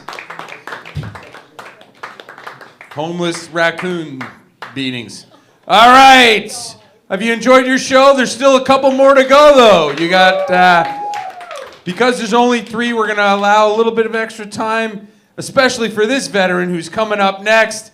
He's had shows here. I've seen him at the Lion's Head. I've seen him at the Judge and Jury. I've seen him here, and you're going to see him here tonight as well. Please give a warm welcome to Toshi, everybody.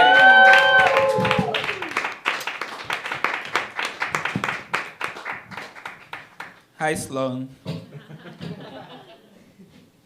If you are happy and you know it, clap your hands. Yeah, he's learned a lot of words today, but he hasn't learned gratitude.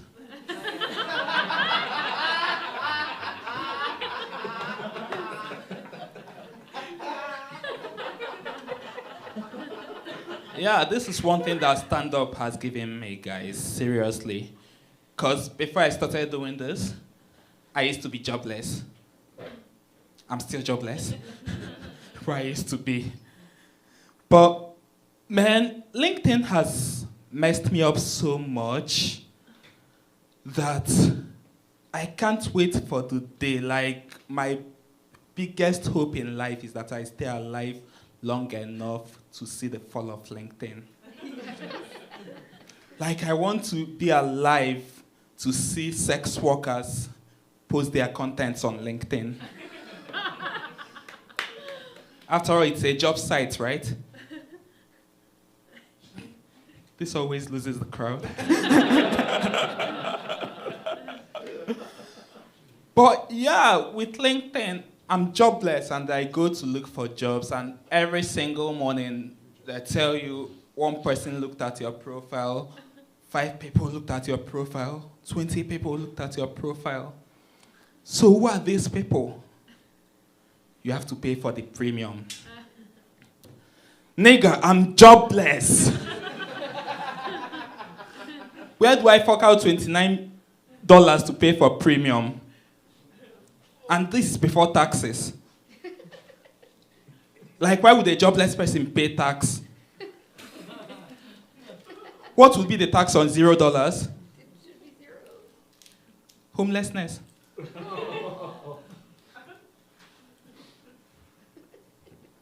This is so fucked up, man. But then, after some time, I starved myself enough to, like, be able to afford the $29, and I paid for it. And I finally found the people who looked at my profile. My Indian classmates at Mohawk College looked at my profile.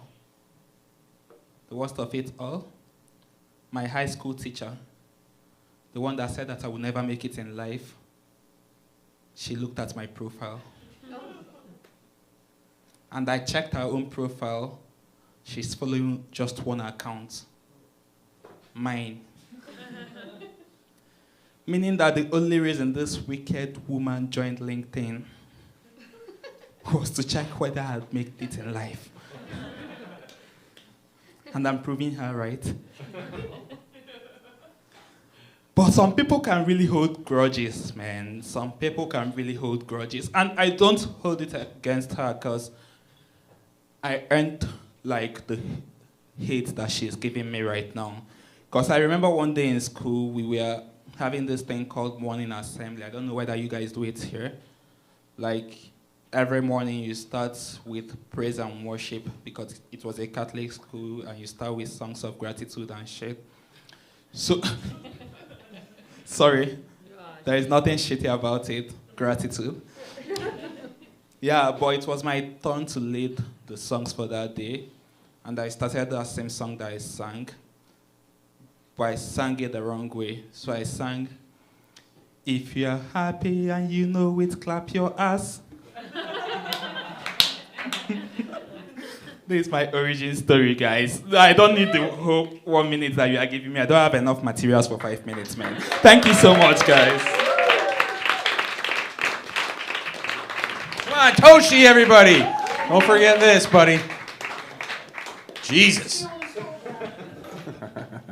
All right, you guys having fun? There's 2 left.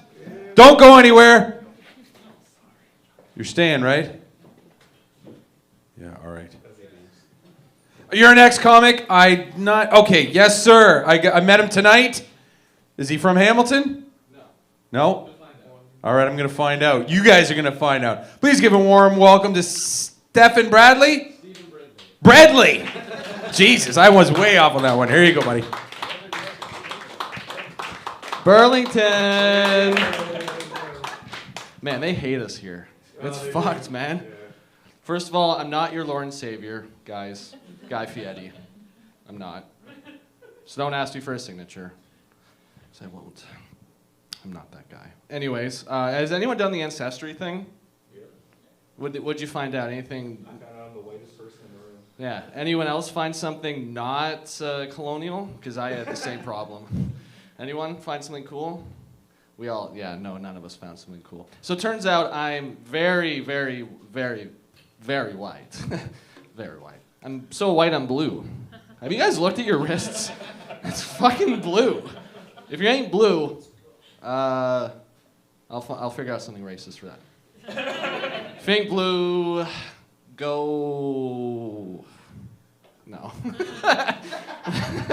Thanks. That doesn't rhyme at all. I'm only used to writing like rhymes for like death metal lyrics, so like gurgle and burgle. I love death metal. It's fucking sweet. Anyways, the ancestry thing, right? So I was trying to do it just in hopes of, I don't know, something. I'm okay with being white. I know people like don't like it. I'm totally cool with it. Whatever. But still, I was just like, this is something. And it turns out 50% of my DNA is from the West Midlands in the UK. Does anyone know where that is? So it's just like Birmingham and then London and then that whole area in the middle. It's like 50%. So we're on an island. I'm definitely incestuous. Like I have to be. 50%? Oh my God. So the West Midlands, that's where it was. So I asked ChatGPT, it's just like, what did they do? Were they also oppressed during the slave trade? It's just like, actually, the West Midlands is responsible for making all of the chains for the African slave trade.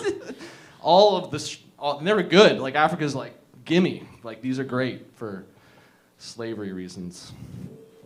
Yeah. But I don't really know how England was able to take over the world as much as they do. Like, when you think about an English person in your mind, you think about like, oh, how do you do? Blah, blah, blah. It's like, how did that little island fuck up everyone? Like, look, Elton John is one of their knights. I can beat the shit out of that guy. Paul McCartney? Probably not. I think he probably knows, like, capoeira or something weird from his acid days. And you come up, he'd just be like, this is what I did to Ringo when he wanted to write a song.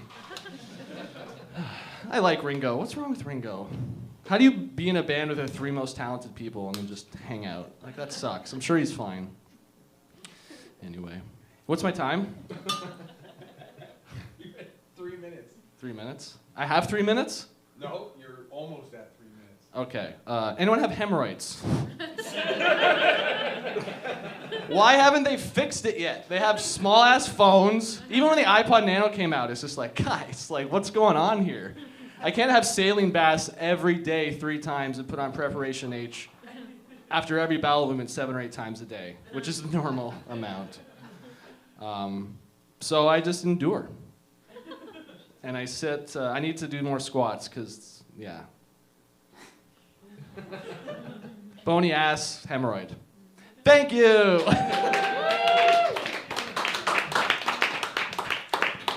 All right, come on, give it up for Bradley Cooper, everybody. Great job. Ass bumps. Yep. All right. Here's your headliner for the evening. Are you ready, everybody? This is your final comic. There was 60 of you. It's down to 1. This guy, man, he came up to me the other day and he said, I thought you didn't like me. And I said, why? Why would you think that? I really liked you. He gave me a ride home. He said, are you okay after this? I was like, he goes, you were drunk. My wife said the exact same thing. I didn't believe him. Please put your arms and hands together for Cody. Get here, everybody. Thanks, buddy. Let's hear it for Greg and CFTA, fuckers. Ladies, are we ready to still gravel over the fact we lost to the States in the women's hockey final? Yeah. Yeah, I know, dude. I fucking wanna. I just lost like $6,000. That sucks. That sucks, yeah. Yeah, Wendy's is really expensive now, so that's crazy. That's crazy, man. Here's a fun life hack for you troglodytes here. Tape your eggs to the top of your fridge to save space and confuse your girlfriend. Some of you don't have girlfriends, I can tell you. That's awesome. Oh yeah, I was really pissed about the game today, so I said, you know what, I'm gonna write one stupid joke, then I'm gonna roast everyone that's been up before me, okay? Ladies and gentlemen, I think, yes, Greg was right. This is stolen land, so let's take a moment of silence for Greg's murdered and missing punchlines here, guys. That's...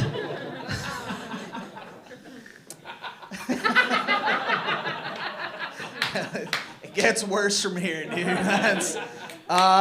Greg, we know you went to Austin. You started your set by saying faggot and cunt.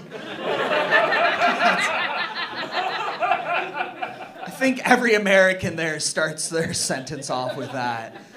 I just got really lazy with Tommo. I said, give it up for Tommo, guys. And that's... Should I say John Wynn? That's...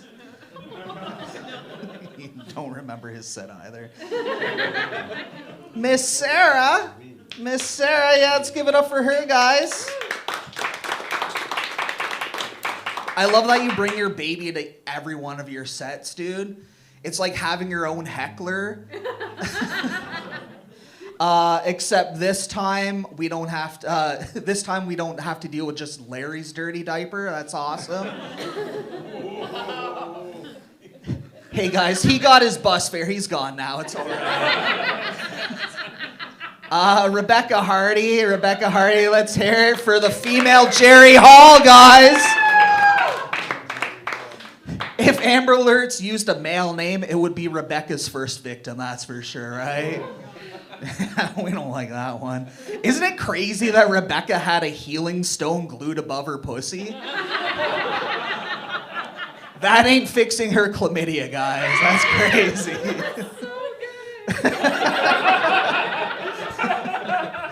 Yo, Shauna's set didn't ruin my night, but it ruined my self-esteem. Ladies. John Wynn, if you're here, who's giving motivational hip-hop speeches to underprivileged child workers? It's because he's Chinese and looks like Tommo, guys. That's... Happy 60th birthday, Larry. You don't look a day over near death. was saving that for his birthday party. Don't use that, Greg. Carrie Fuego, are you still here? Hell yeah, girl. Carrie Fuego brought up the guy she dated who smelled, had a unibrow, and hobbit feet. I'm honestly touched you remembered our time together. Hell yeah, dude. Hey, baby. He's asleep now. You're so stinky, baby. How stinky is She. You're so stinky, I misgendered you. We're not going with the other one now. Trevor, thanks for coming up, buddy. Hell yeah. I always wanted to know what Luigi would look like if he actually took the shrooms. That's awesome, dude. If you're wondering what cologne Ryan Sims was wearing tonight, it's called dried belly cum. I tell him that every time I see him. He still always calls his mom to pick him up. Angela, I must admit, when you said you had multiple rapists, I asked myself, how many disguises does Larry actually have? I got a few more. Can I keep going, Greg? Oh, thanks, dude. Greg Paloney, you look like the most put-together frat douche I've ever met. You look like you give women the clap and Bitcoin advice.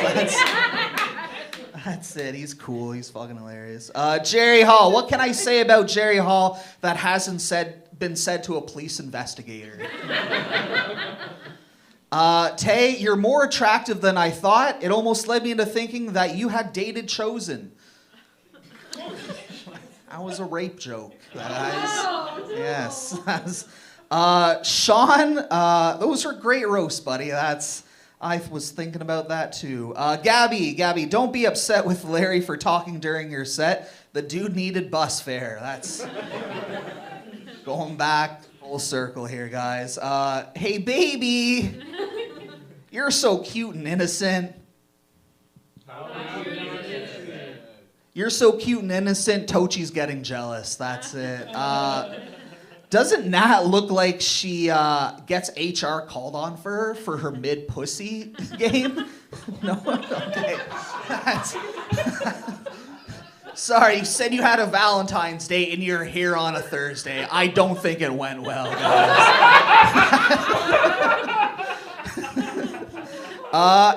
Yo, anyone else upset that Toshi said the N-word? Dude, that's crazy. I feel like you and Larry are the only black guys that can't say that word. That's crazy. It's because Larry has bad credit score, guys. That's it. No, that's too far. Okay, and then Stefan Bradley, you look like a Neanderthal Fabio, dude. That's awesome. I love it. Yo, my name's Cody Chenier. Thanks so much. Come on, give it up for Cody Chenier, everybody. Went around, he insulted everybody, but he did a damn fine job with it. What was in Austin, what was it's a 1 minute, banana foam. Yeah, we were both in Austin. He got to see it, I got to see it. They do 1 minute sets in Austin. Crowd is packed, and then there's a panel and the audience just yells out shit at the comic, like for 5 minutes. So it's like, you do 1 minute, the audience yells at you for 5. And the audience just loves it. Anyway, yeah, I thought you'd like that, but I guess not. Guys, did you have fun tonight? Yes, tell your friends, tell your family. Remember, we got a show tomorrow night, 25 at the door, 15 online, and then we've got 80s dance music, dance party here on Saturday, and then we got Sunday at the Judge and Jury, and then Monday we got at the barber shop. Guys, you don't have to go. Stick around, have some drinks, and hope to see you next week. Enjoy your night, guys.